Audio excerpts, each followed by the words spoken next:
It's a crossover edition. We've got both the Bucky Brooks show and Believe in Texans with two guys who have both played for the Jaguars. We were briefly teammates in 1997. We both know what the Tom Coughlin experience is all about. So, yeah, yeah. It's funny. Yeah, you never forget the Coughlin days. That's what I'll say. That's the best way to say it. You never forget. But I will say this, and you'll appreciate it. Seth, years ago, when Coach was head of the Giants, I matured. I just started coaching high school. So this is 2008, 2009. I bump into him at the combine, and I said, Coach, I apologize. All those things that I didn't understand, I now understand why you do it. Like the concentration line, why we all had to wear the same shorts and socks and whatever. I said, it took me growing up to understand what you were really trying to impress upon us. It is like I always equated playing to him like playing for a father, like a father who's never satisfied, you know. And it turns into that kid that's just desperate to try to, and you're angry and you rebel and you lash out, but you're just, but you can't help it. You're just like, but I need to please him, even though he will never be pleased ever. Yes. Such a funny experience. But yeah, former teammates catching up. Yeah. Okay. So let's get this out of the way first. Maybe we won't get it out of the way. I don't know. Last time these two teams faced in Jacksonville, Al-Shaair hit Trevor Lawrence as he was sliding. And I know, look, in Houston, it's been somewhat of a story. I know in Jacksonville, obviously, for a lot of reasons, it was a much, much bigger story. Or at least probably endured, and there's probably still a lot of hurt feelings over that. What kind of reception is Al-Shaair going to get out there? I mean, I think from the crowd, he's probably going to be public enemy number one. Mm-hmm. From the team, look, man, I think there's always a healthy tension that exists between division rivals. That might have added to it, but I don't think it's anything that is out of pocket. I think the best rivalries always have a good dose of that. And I think we'll see some of that play out, but I don't think we'll be stuck trying to make up for last year. I think what it's done is added a chapter to the rivalry of the Jags and the Texans going forward. Yeah, no, and I'm glad you went to that side of it on the player side, because I think that's the really relevant thing. Look, getting booed is no big deal. It's actually kind of fun to get booed on the road, but when the players, if there's like extra chippiness or anything because of it, I think these two teams have been pretty chippy already. So I don't think it's going to be a factor in the game. Other than that, I'll tell you, as we get into this, the Texans are 1.5-point underdogs on the road, according to FanDuel. But the Texans defense, if they've had a weakness so far, and this has been one of the things that's been surprising to me, is that they've been undisciplined, you know, like, and they are like, they play with a lot of energy. They play with a lot of aggression, but they've tamped it up. I call it the psycho meter. Like you want a certain level of psychotic. They've been all the way up at 10, and it's hurt them a little bit. Like there's missed tackles, there's missed assignments, there's poor angles, and they just got to tamp it down a little bit. Yeah, so it's funny, in watching that game on Monday night against the Tampa Bay Buccaneers, you could see that. Yeah. This is a team that they really take their cues from their head coach. When you think about DeMeco Ryans and how he played and how he was fast and furious and physical and all that, this team, this defense plays like that. But then there's this thing where, look, I'll say it, when emotion goes up, execution comes down. So it's that fine line where you want to be very emotional, but you want to be able to focus on your job.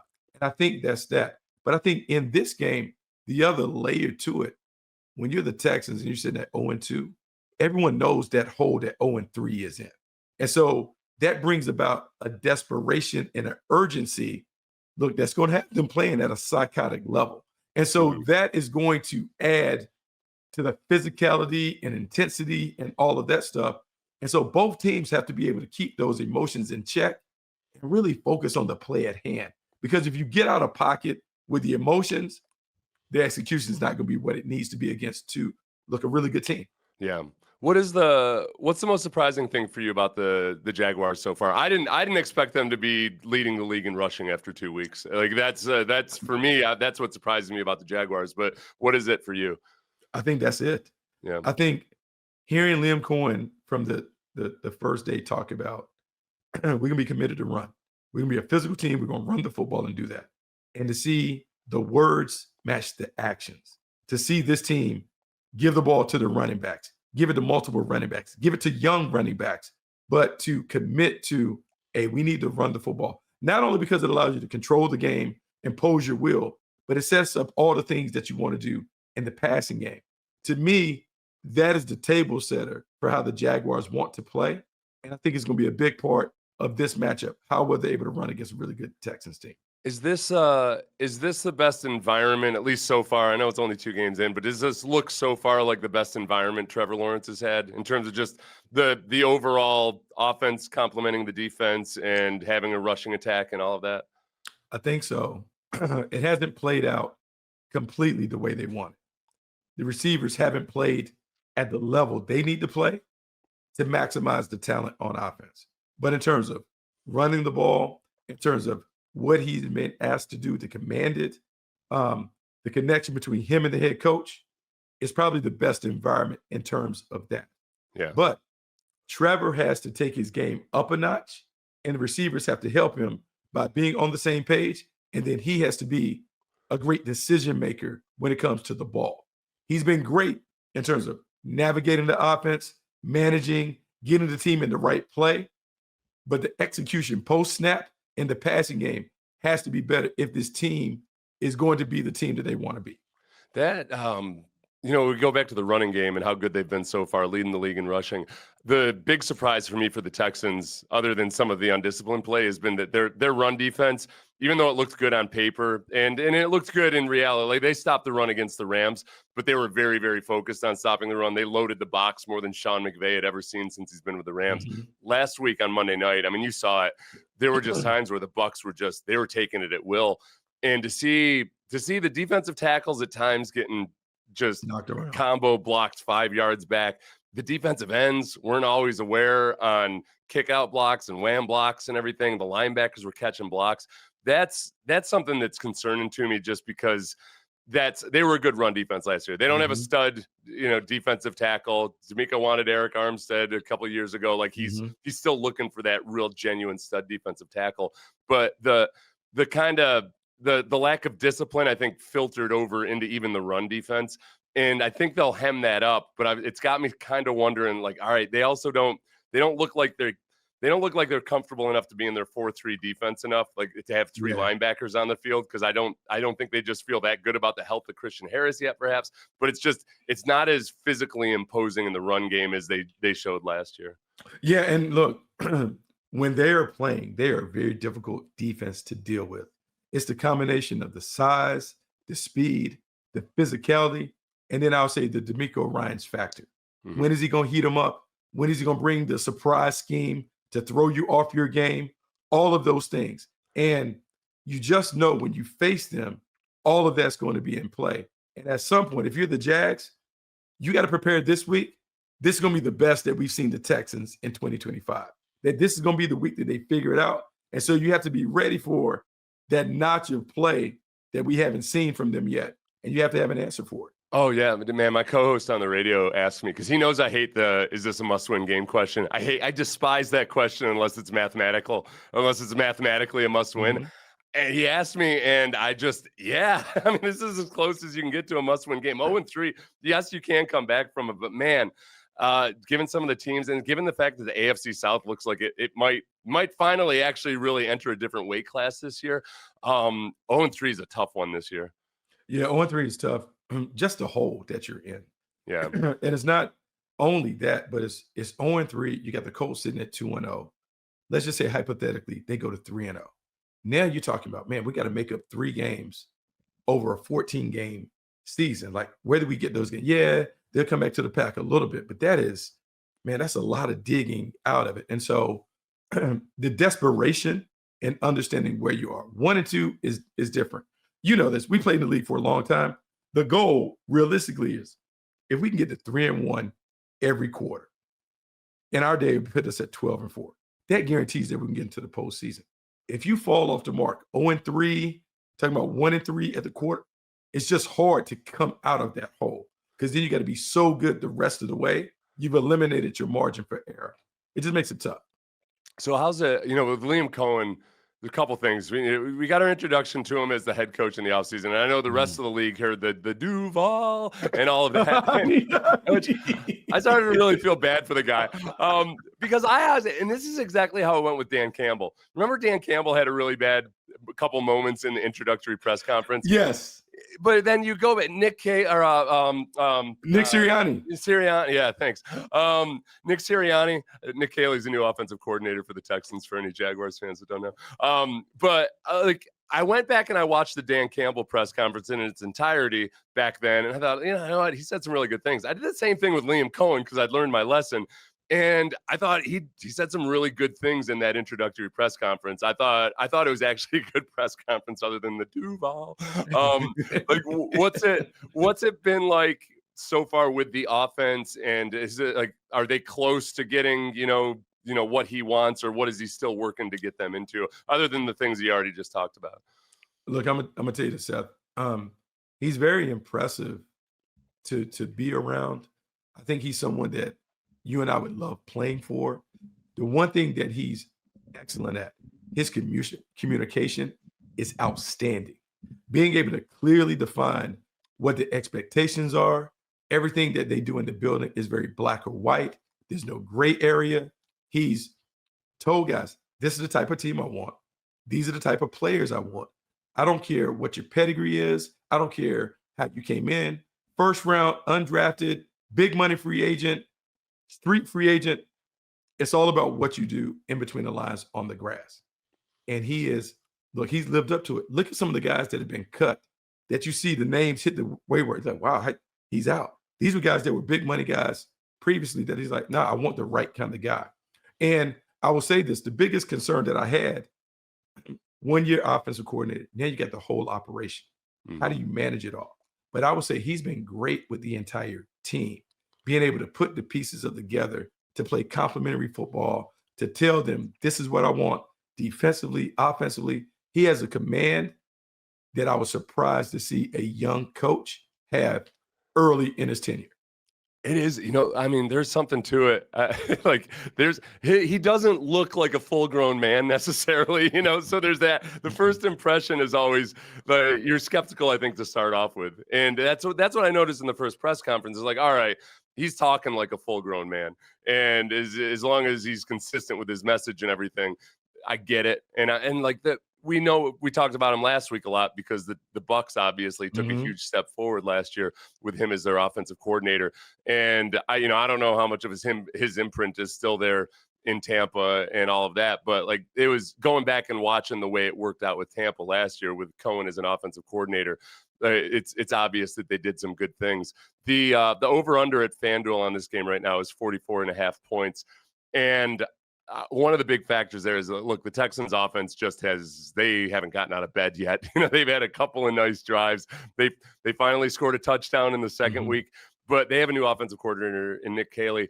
And I went all training camp. I was very optimistic about what I was seeing over the course of camp. They started off really slow, going against that defense in practice every day. They were really taking a beating, but they've been preaching physicality, establish the run, a lot of old school football. Caley was in LA and he was also in New England. And it feels very much like he's more of a Belichick type of guy. In the scheme has a lot of New England elements when it comes to choice routes and things like that, quarterback command at the line of scrimmage. But right now, they haven't really been able to establish any physicality on the offensive line. And then the wide receivers, aside from having injuries to Christian Kirk and Braxton Berrios, you got a couple young rookies in Higgins and Jalen Noel. Everything looks a little bit disjointed, and the pass protection hasn't been great. They're not establishing the run. So you're seeing the CJ Stroud really, to me, look almost like overly methodical, like he's thinking his way through the reads. And I'm trying to be really patient with it right now because of everything else that I just mentioned. But that's been the most concerning thing for me, or I think the thing that I guess is a surprise to me, is that we're seeing CJ do some of the things that I think he had moved beyond as a young quarterback, and just sticking on his first read a little too long. And he's sticking on his first read when the first read is Woody Marks or Dalton Schultz at the expense of going to Nico Collins, who's wide open over the middle of the field. And that's been the surprising part to me, is just how nothing has just seemed to click at all. I expected some hiccups, but they just have not clicked yet. That offense is a hard one. We've seen that offense, and people try to use that offense outside of New England. Yeah. And it's been kind of clunky in other places. It's a high IQ offense. It requires all 11 to be on the same page, because as you talk about the choice routes and those things, everyone has to see the same thing. And that is a time on task deal to be able to get out. How many reps do you have to see it? And the quarterbacks and the receivers see things at the same eyes. That is a lot. And then with the running game, normally the running game takes a little while to get going because, look, there's no physicality in the offseason. Training camp has been scaled down, so it's hard to get into, hey, we're going to impose our will. Normally the running game gets clicking week 8 and beyond. They have enough time, they have enough talent, but it literally is Nick looking at what he has. What's best for us this week? Okay, let's do this week. Now, can we add a piece to it the following week? It may be remove some of it so we can shrink the menu a little bit. Let's get good at this, and then let's slowly add to it instead of trying to use the entire playbook. That is, and that is exactly what it looks like. Like, we're not seeing a whole lot of motion, hardly any motion at all at the snap, not as much pre-snap motion. And that's what I keep telling. I'm glad to hear it from you, Bucky, because that's what I keep telling myself, is that, like, man, he's a guy who's preached fundamentals and getting things right at the base level, and that you have to go through kind of, I don't want to say the remedial stuff, but the very, very basic stuff. But at the same time, you're going against defenses like a Todd Bowles defense. And the other part of it, I guess, is, CJ Stroud having that command. We saw that with Deshaun Watson. They're running Bill O'Brien's offense, which was a variation of what he did in New England. And Deshaun, it was in 2020, where in his 4th year, where it really just finally clicked for him.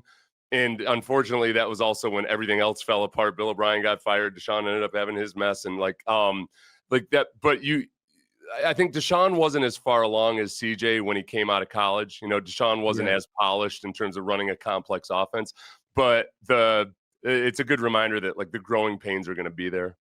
Yeah. Then the thing that's tough though, normally if you have a quarterback going through growing pains, the entire team is in rebuild mode, but that's not the situation in Houston. This is a team that has expectations of advancing far in the tournament. And so what you're trying to do is you're trying to juggle multiple things. I need us to play at a championship level while the quarterback and the offense is getting in sync. That puts more pressure on the defense. And I would think that D'Amico would put more on the defense to keep the score down, to carry us until the little brother, the offense, catches up. And so that can be, you talk about some of the psychotic nature that we've seen. Yeah. Maybe there's this internal pressure where the defense feels like we got to do more because the offense can't hold its part of the deal. So that could also lead to why it's been clunky for the Texans the first 2 weeks. That's interesting. So the one thing, if you just look at rushing offense, rushing defense, passing offense, passing defense, the one area that's still really good for the Texans, as we expected, is the pass rush. The pass rush is really, really good so far. They're number 1 overall in team ESPN's, pass rush win rate. And then I look at the Jaguars, and the Jaguars are up near the top in all the pass blocking win rate stats and everything. So, like, it looks like they've been protecting the passer well, and I haven't watched each of their first 2 games in its entirety yet.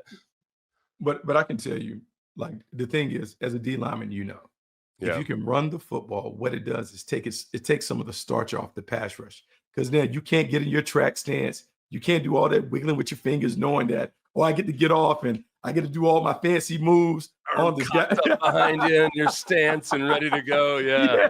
So because they've been able to have enough balance on offense with the running game, they've been able to dictate the terms when they want to pass. So that's why the running game is so critical. They are on schedule or playing ahead of the chains as opposed to playing behind the chains. The worst thing that the Jaguars want to see against the Texans is when you get out there, it's 2nd and 15, and then Danielle Hunter and Will Anderson are like, yeah, let's go wide 9. Let's see if we can meet at the quarterback around it. You want to avoid those situations. So the running game the success of the running game has prevented them from having to do that. Don't want Okay. to see that. Travis Hunter. I'm fascinated by this. Obviously, I think as most people are. Mhm. But where is he in the progress? I know he played about equal reps on offense and defense last week, and they spread the ball around a lot. I know he hasn't gotten a boatload of receptions yet, but where is he in terms of what they expect or hope for him? I want you to go back to. I'm assuming that you might have had to play both ways in high school, right? Yeah, Like yeah, so we always had to do that, right? But there might have been some games where if you're playing a big time opponent, they come to you, say, "Hey, I'm gonna need you." So you kind of tell me when you're good, but you're gonna have to go at guard or tackle and deep, whatever. You're gonna have to do yeah. that. And so the plan, I would say, is very similar to a high school athlete. The bigger the game, the way the matchups are, Travis, we may need you more on defense to go with offense. Hey, this is one where we feel like we may not need you as much on defense. So you got the full load. Last week against the Bengals, those two wide receivers are problems. Jamar Chase and T. Higgins, they had an injury go down early. So Travis had to play more defense. But the reason he's able to really do the two-way thing, they're more of a zone-based team. And so Mhm. when you're zone-based, you're not running all over the field, chasing the guy. You're playing vision and break. There's a way to kind of monitor the physical exertion while playing to his strengths as a see ball, get ball defender. So it works in Jacksonville because the scheme kind of fits his talents, and they haven't had to exhaust him because the matchups haven't dictated that, hey, man, we need you 100 plays on offense and 100 plays on defense. Yeah, I think that's the part. I mean, like you've been on teams before where if you go out and play man the whole game, those DBs are just cornerbacks Cooked. are exhausted at the end. Yeah, You're cooked. I mean, we had a game once early on when Aaron Glenn and Marcus Coleman were our cornerbacks early with the Texans. We played the Dolphins. It was like the second week in 2003, and we were huge underdogs. But we just Vic Fangio is our defensive coordinator. We were in man the whole game, and those guys were out in the heat and everything. And I remember we won the game. And I remember flying home on the plane. You're looking those two always sat in the back row, in the same row of seats, and they were just conked out the whole time, just dead. Like 5 minutes after takeoff until we landed, those guys were just out. And I don't think you couldn't do that obviously with Travis Hunter and having both go both ways. That makes sense. Who's a player on the Jaguars that perhaps nobody outside of Jacksonville would be really talking about, but might end up playing a big factor this year? It's funny because you actually brought his name up, Eric Armstead. Okay. Eric Armstead playing inside. Last year, he played defensive end, out of position, not great. This year, he goes back to his natural position inside. And what he's been able to do is generate the push inside to now command enough attention where Josh Hines-Allen, Trayvon Walker are able to get occasional one-on-one matchups. And his disruptive presence inside, particularly on passing downs, has allowed them to diversify the pass rush needs. So now he has a sack.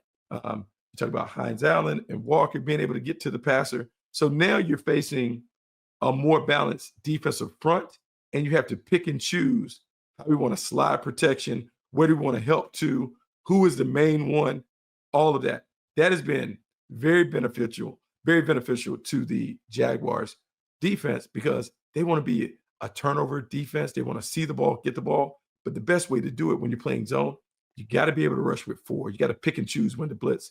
They've been able to do that because the front four is playing well. Armstead's been a big part of it. It's funny because as we looked at the schedule when it first came out, obviously with the Texans, the offensive line was the huge question mark, or at least one of the huge question marks. And then you look at the schedule and, Jared Verse week 1, Vita Vea week 2, Jaguars D-line week 3. Like they've been put through the ringer and like they're getting tested. And like this week it's no different. So for me, it's Woody Marks. I think Woody Marks, the running back, has the biggest thing you'd love about him, Bucky, is that he's really good in pass protection. So for a smaller guy, but just because he was used, I mean, he was in an air raid system his entire time in college. Like he's gotten a lot of reps in a passing offense. He's made some really impressive blocks in pass protection. And I think over the course of the first couple of weeks, they've started to trust him more.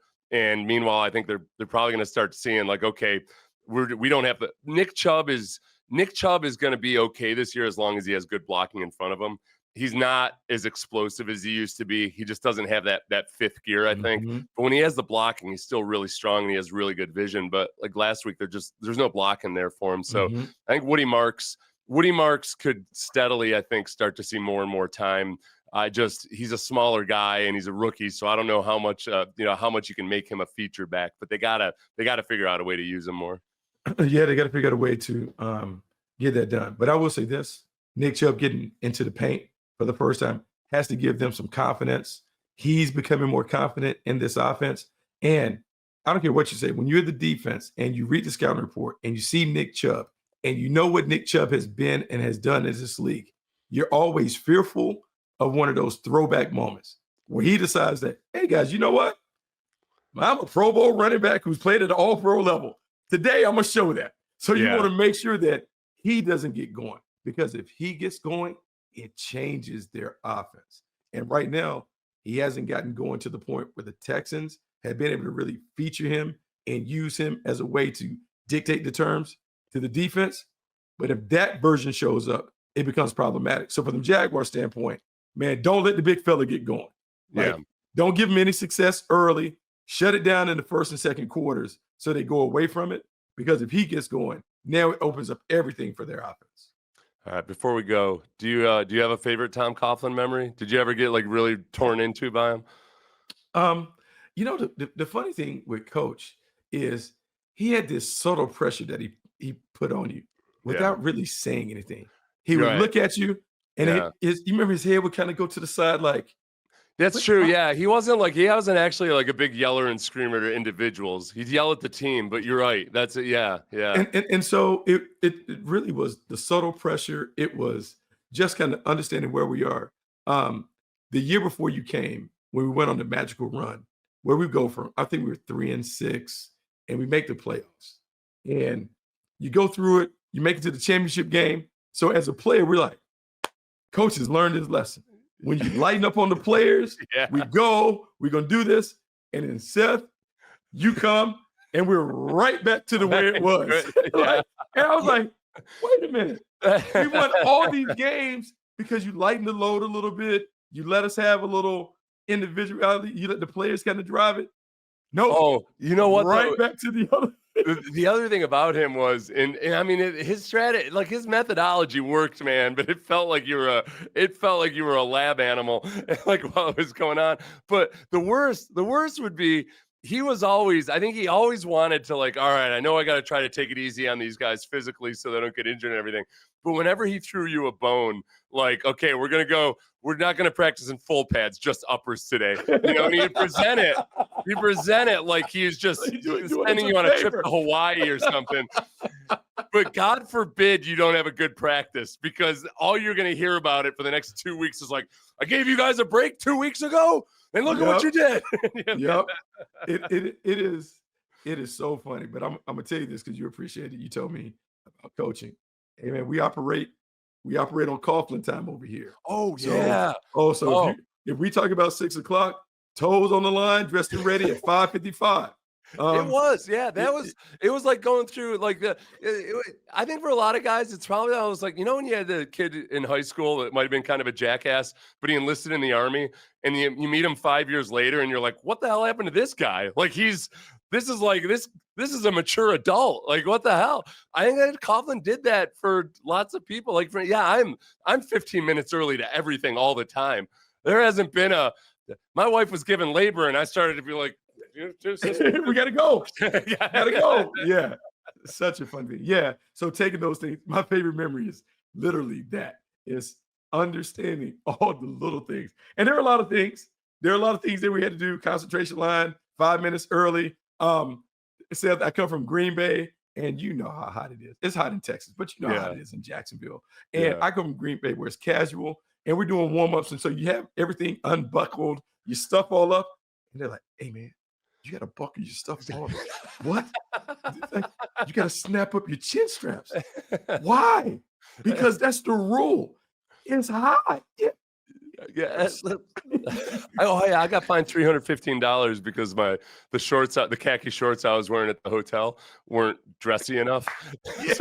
Because this is the thing, cargo shorts had just come out. They they're sweeping the nation, but only Seth Payne was fashion forward enough to have a pair yet. So I'm wearing cargo shorts. I like they're khaki, And he looks at him and he's like, "What this, Seth? Those aren't dress pants or whatever those aren't whatever shorts." Yeah, dress shorts. But I made the classic mistake. I don't know why I did this because I was terrified of him, but I kind of scoffed at him. I went like, and as soon as I did that, I was like, "Oh no!" Envelope. Envelope. I think it was right on $315 then. Yeah. So the next year I go up to, I show up to training camp because we had to do that at the home hotel too, right? The fancy shoes and everything. Had to be leather sandals or dress shoes. Hard bottoms. Right, yeah. Hard bottoms was a way to find it. Hard bottom shoes. You could wear, you could get away like Jacksonville's got the beach, like classy sandals. You can get away with that. But I'm at the team hotel and I'm like, oh crap, all I've got is cargo shorts. So I run off to Kaufman's or wherever, and I get back and I've got my dorky shorts on, and I walk in, and by then everybody else had caught on to the cargo short thing, and they're all wearing them. No fines. What am I gonna do? And I wouldn't say anything to Coughlin about it because he would have fined everybody. Absolutely. So if I'd been like, "Hey, coach, what the hell?" We got away with it, so we're just gonna be quiet. Yeah. Anything. We're gonna be quiet. I loosened my tie on the way home on the trip, and no one said anything. So I'm just gonna let it go. You're just sitting in the back open. You do. You feel like such a child. Everybody, this is why guys the people are always so full of crap. Whenever anybody says like, I wouldn't have taken that. Yeah, you would have. You had no choice. We're just herd animals, man. We're just trying not to. I don't want to be stuck without the herd. I gotta. All right, everybody. It's the Believe in Texans. It's the Bucky Brooks show crossover with Believe in Texans presented by FanDuel. It's going to be a fun one this week. I'm looking forward to it. Please like and subscribe on YouTube. Leave a 5-star review for any podcast you hear this on. It might be on 7 different podcasts by the time we cut this thing up.